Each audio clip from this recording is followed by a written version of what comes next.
Hello, everyone, and welcome to another episode of the Business Intuition podcast. And today I'm going to review a book. This is my first book review on this podcast, and you will be getting book reviews every 4 weeks as the podcast is organized as a cycle that starts with a teaching, a guest interview, a book review, and a Q&A. So next week is Q&A. I really urge you to, whilst you're listening to this episode, think about any questions that you might have and head over to my page. There's a pinned post and ask your questions. So I'm very, very excited for today's book review. Everybody knows Gay Hendrix and The Big Leap. But not everyone knows about his other books, and one of them in particular that I'm very, very fond of, which was called Corporate Mystics. So this is the book I am going to review. Apologies, actually, because it's a book that has been written by Gay Hendrix and Kate Luteman, and I think she's often forgotten, so my apologies to her. And what did I want to say about this first? I think we're in a world where people are very cynical towards big businesses. You know, people talk about big pharma, big food, big fashion, all that. We tend to think that the business world is a completely materialistic world. And what I love about the Corporate Mystics is that it tells us another story. It focuses on the people who have a purpose, who are heart-centered, and who are in business to make a difference, right? I think that's very important to see that because, first of all, I believe that this is the way of the future. This is the future of business, of the business world in general. We need to bring the spirituality back into business, which I think I've mentioned in some of my other episodes. But we need to have also some evidence that it's already there, because there's too many, like just like the press often focuses on the scandalous, things that are negative, things that are shocking.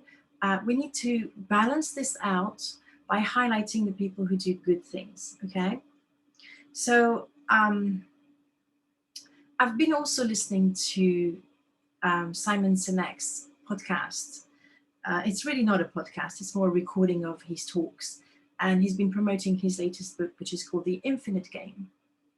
So I think the people who are highlighted in the press are people who play a finite game in an infinite game. And I'm not going to go too much into Simon Sinek's theory, but it's a very interesting one because he says that we apply the rules of finite games like baseball or football into the rules of business, which are an infinite game, because when you're in business, you're here to stay as long as you can. And that means that, yes, you might have some competitors, but really you can't have one winner, because at one point you'll be ahead of your competition and then at another point you might be behind, and it's all about staying in the game. So the people who are playing a finite game in an infinite game tend to focus mostly on the bottom line and on profit. And that's something that started in the 50s that need to be reversed, because even though we can't put everyone in the same bag, the people in the business, the clients and the suppliers, it's a holistic view and all of them matter. Of course, we're in business to make profit, but we can't be in business at the expense of the people who are in the business, okay? Now, Kate and Gay worked with executives in companies that I want to cite because this might surprise you. But these corporate mystics that are within these companies are very profitable companies and very famous ones as well. So there's the likes of Zappos, HomeAway, Dell, Schneider Electric, Etsy, Intel, Motorola, and Nike, just to cite a few. So I want in this episode to introduce you to corporate mystics, and they've always been there. There's always been philanthropists, there's always been people who came into business with a vision, but a vision for humanity, not just for their bottom line. So what I love about the book is that it starts right off the bat by claiming that corporations are full of mystics. And it actually is more likely for you to find a mystic in a boardroom than in a monastery. Now, of course, with the recent scandal of the children in Canada, and we know that the same thing happened in all over the world, where the Catholic Church um, really conducted a genocide against native people and their culture, stole away the children, forced them to go to school and renounce their culture, their beliefs, and even being taken away from their families only to be neglected, abused, and in some cases die in horrid conditions. This is even more true. Like, can you see that in monasteries, you've had some pretty evil people? And I'm not generalizing, but I'm just kind of putting the balance into, when people have a front, and the Catholic Church has had a front for absolutely ages. This is not personal, even though I was raised a Catholic, and the more I learn about the wrongs that it's done all over the world, the more I am ashamed of my own culture or my own religious background. I'm not religious anymore. In fact, it's my intuition that told me there was something very wrong about the Catholic Church from very young. I was only 8 years old when I said to my dad, "I'm sorry, I can't continue to go to church. There's something wrong here. I don't feel right." So there are, and I'm not saying that there's not some inauthentic people in business. Okay, I've met a lot of them myself, but the vast majority are actually quite genuine. So yeah, what Kate and Gay highlight is that the corporate mystics are in business for their hearts and souls, and it's not incompatible, right? And it's interesting because in the spiritual realms or whatever, it's not realms, it's more people who call themselves spirituals, they often have issues around money. But one thing that's really important to understand is that you cannot have at this stage on the planet, money is the vehicle, the tool that enables you to actually make that change, to have the power to do things on a bigger scale. Whereas if you want to change things, but you're penniless or you just have your own little salary, you're not going to have much of an impact. Right, so these corporate mystics, they're here for their hearts and souls, and they live in integrity. I think integrity is the biggest word that is thread through the entire book. It's super important, and I understand that. At the same time, I'm aware that we all lie at some point. I've lied myself. I'm not going to hide this fact. I was raised by a woman who lied all the time, and adults who lied all the time, even if it's in the smallest ways. Your child asks you why you sad, mummy, and you say mummy's not sad when it's not true. You are sad. That's a lie, and that's a lie that's actually quite detrimental to your child because they know you're sad and you're telling them you're not, and so you're asking them to ignore their intuition or their perception. And yeah, as you know, I'm all about fostering intuition instead of beating it out of people. Right, so they also apply the golden rule of don't do to others what you don't want to do to yourself, or to put it more positively, do unto others what you want to do unto you. And I've talked about that in certain episodes where I've explained that, for example, when I started in business and when I built my first professional website, the website builder, or the lady who taught the course, promoted putting one of those pop-up windows so people could sign up for your newsletter. And I really dislike these pop-ups. Very often they block you from reading anything until you sign up. And I find that intrusive, and I usually never visit a site again if they have that sort of pop-up. Or I would have to have a very strong reason to go there to put up with the nuisance.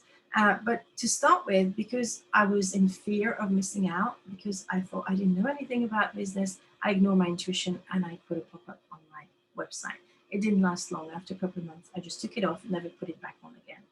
So this is what we're talking about when we say we do need to do business in integrity. If you hate pop-ups, don't put one on your website. No, don't do like me. Just be braver than I was.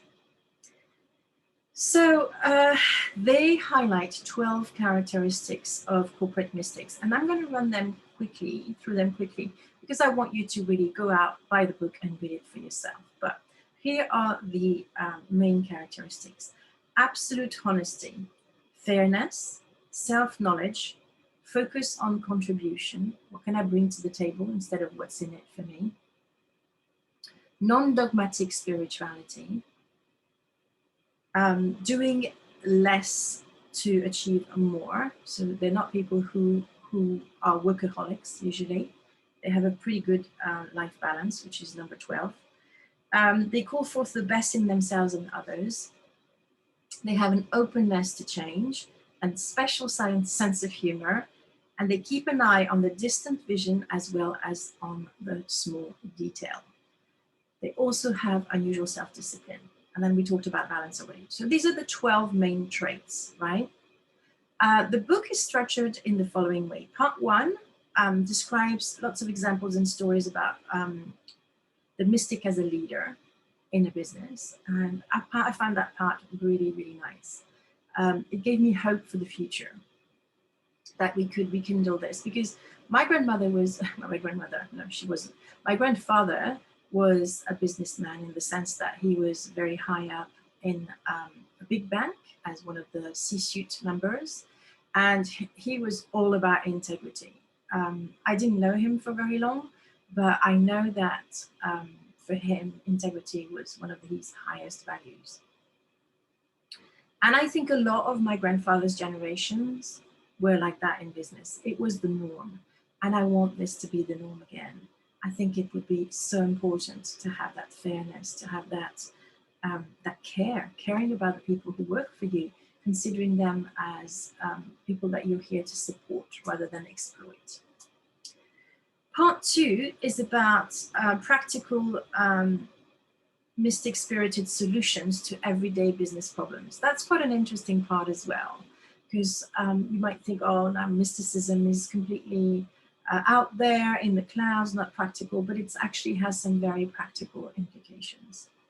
And then they have 4 10-minute practices in part 3 for the disciplined mystics. So that's really lovely. My favorite one of their 10-minute practice is the integrity worksheet. And I'm definitely going to work on that and try and apply it as much as possible. Right, so just to conclude my review, this is a wonderful and inspiring book. It gave me faith in the business world and a desire to go out and meet those corporate mystics and maybe meet the ones that don't have any support and that need support. It's full of useful advice and inspiring stories. I would give it 5 stars. I will be putting the link to purchase the book in the show notes. Now, up to now, the show notes weren't done for this podcast because I got caught up all in the promotion and it was a little bit crazy, especially since I work mostly 1 day a week in my business. So you'll understand why I had a bit to catch up.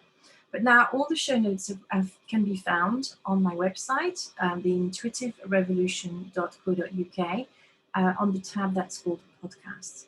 This is also going to be my blog. So if I have a topic that I want to discuss that's not pertinent to intuition or the podcast, then I'll add an extra special blog for you to read. So in the show notes, I will have a special link, an affiliate link for this book.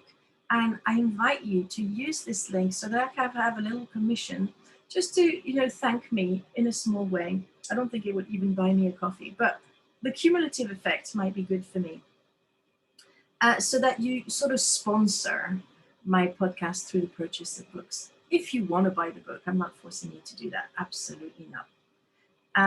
And yeah, so that's it for today. I'm really happy to have done this review. And as I said, I will continue. So there won't always be books about intuition because this is called the Business Intuition Podcast. There will be either about intuition or about business. So this is going to be the main theme of the books that I review.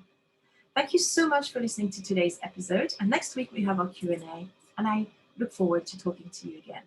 Bye for now.